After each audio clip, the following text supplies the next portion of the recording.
সরকারের দায়িত্ব গ্রহণ করার মাত্র কিছুক্ষণ পরেই আমি আপনাদের কাছে দুটো কথা বলতে এসেছি। আজ দ্বিতীয়বার যারা স্বাধীনতার স্বাদ আমাদের সকলের জন্য সম্ভব করল, সেই বৈষম্য বিরোধী ছাত্র আন্দোলনের শহীদ ছাত্র জনতা এবং এতে আহত অসংখ্য আন্দোলনকারীকে স্মরণের মাধ্যমেই দেশবাসীকে আমি কিছু কথা বলতে চাই। তাদের দুঃসাহসিক আত্মত্যাগ, সাহস ও সারা দেশকে ঐক্যবদ্ধ করার বিনিময়ে ছাড়া এই স্বাধীনতা অর্জন কখনোই সম্ভব হতো না। সেই সঙ্গে তাদের সেই মুক্তির আকুতিগুলো উপলব্ধি করে সেনা, নৌ এবং বিমান বাহিনীর যে অকুতোভয় সদস্যরা দেশের মানুষের পাশে এসে দাঁড়িয়ে এই বিজয়কে ত্বরান্বিত করেছেন, তাদের প্রতিও জানাই জাতির পরম কৃতজ্ঞতা ও অভিনন্দন। ছাত্র জনতার অভ্যুত্থানে আমাদের দ্বিতীয় স্বাধীনতা অর্জন উৎসবের মুহূর্তে এই স্বাধীনতাকে নস্যাৎ করার জন্য ষড়যন্ত্রকারীরা দেশে একটা অরাজকতার ও ভীতির পরিবেশ সৃষ্টি করেছে। অরাজকতা আমাদের শত্রু, একে দ্রুত পরাজিত করতে হবে।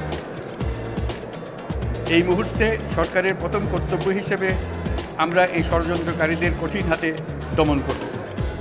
স্বাধীনতার মুক্ত বাতাস যেন প্রত্যেকে বুক ভরে নিতে পারে, এই নিশ্চয়তা দানেই আমাদের সরকারের প্রথম পরিস্থিতি। এই ব্যাপারে দেশবাসীর সহযোগিতা কামনা করছি। দ্বিতীয় স্বাধীনতার এই মিলন মেলা থেকে বাদ যাবে না যারা আমাদের শান্তি শৃঙ্খলা রক্ষাকারী প্রতিষ্ঠানগুলো, নৌ, সেনা, বিমান বাহিনী, বর্ডার গার্ড, পুলিশ, আনসার, গ্রাম প্রতিরক্ষা, কোস্টগার্ড, কেউ বাদ যাবে না। অন্য সবার মতো তাদের প্রত্যেক সদস্য আজ উপরওয়ালার আইন বহির্ভূত জবরদস্তিমূলক হুকুম থেকে মুক্ত। কারোর জন্য এটা বিন্দুমাত্র ব্যাহত হলে আমাদের আজকের উৎসব ম্লান হয়ে যাবে। প্রচণ্ড নিষ্ঠুর পতিত স্বৈরাচারী সরকার এসব প্রতিষ্ঠানকে দিয়ে ক্ষমতা কুক্ষিগত করে রেখেছিল। আমরা তার এই প্রচেষ্টা ব্যর্থ করে প্রতিষ্ঠানগুলোর হারানো গৌরব ফিরিয়ে আনব। এই ঘৃণ্য চেষ্টায় ব্যবহৃত হয়ে যারা অপরাধ সংগঠিত করেছে তাদেরকে আইনানুগ বিচারের মাধ্যমে শীঘ্রই উপযুক্ত শাস্তি দেওয়া হবে। একই কথা দেশের সকল মন্ত্রণালয়, সংস্থা, শিক্ষা প্রতিষ্ঠান, নানা কর্মক্ষেত্রের জন্য প্রযোজ্য। সর্বত্র অপরাধীর বিচার হবে।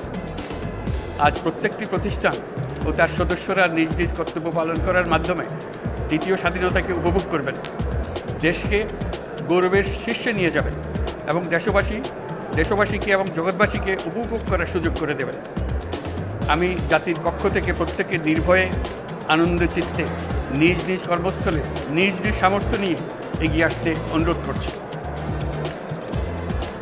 দেশের সকল মানুষকে আজ স্বাধীন, নির্ভয়, নিরুদ্বেগ থাকার জন্য নিশ্চয়তা দেওয়ার জন্য আমাদের ছাত্র শহীদরা প্রাণ দিয়েছেন। এই অভ্যুত্থানের মাধ্যমে সৃষ্ট সরকার দেশের প্রত্যেকের সরকার। এখানে থাকবে সকলের আকাঙ্ক্ষা পূরণের অধিকার। অরাজকতার বিষবাষ্প এখন যেই ছড়াবে, বিজয়ী ছাত্র জনতা সহ মুক্ত মানুষের আইনশৃঙ্খলা বাহিনীর পূর্ণ শক্তি তাকে ব্যর্থ করে দেবে। নিষ্ঠুর স্বৈরাচারী সরকার দূর হয়ে গেছে। কাল সূর্য উদয়ের সঙ্গে সঙ্গে গণতন্ত্রের, সুবিচারের, মানবাধিকারের, নির্ভয়ে মত প্রকাশের পূর্ণ স্বাধীনতার জন্য সকলের স্বাচ্ছন্দ্যে জীবন ধারণের সুযোগ প্রদানের সচেষ্ট সরকারের ঘনিষ্ঠ সান্নিধ্য ও সহমর্মী পরশ দলমত নির্বিশেষে সবাই উপভোগ করবেন। এটাই আমাদের লক্ষ্য। আমাদেরকে এই লক্ষ্য পূরণে সাহায্য করুন।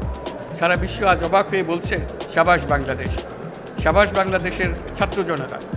আমরা এই অর্জনটাকে আর অনেক দূর নিয়ে যেতে চাই। আমাদের ছাত্র জনতার জন্য কিছুই অসম্ভব নয়।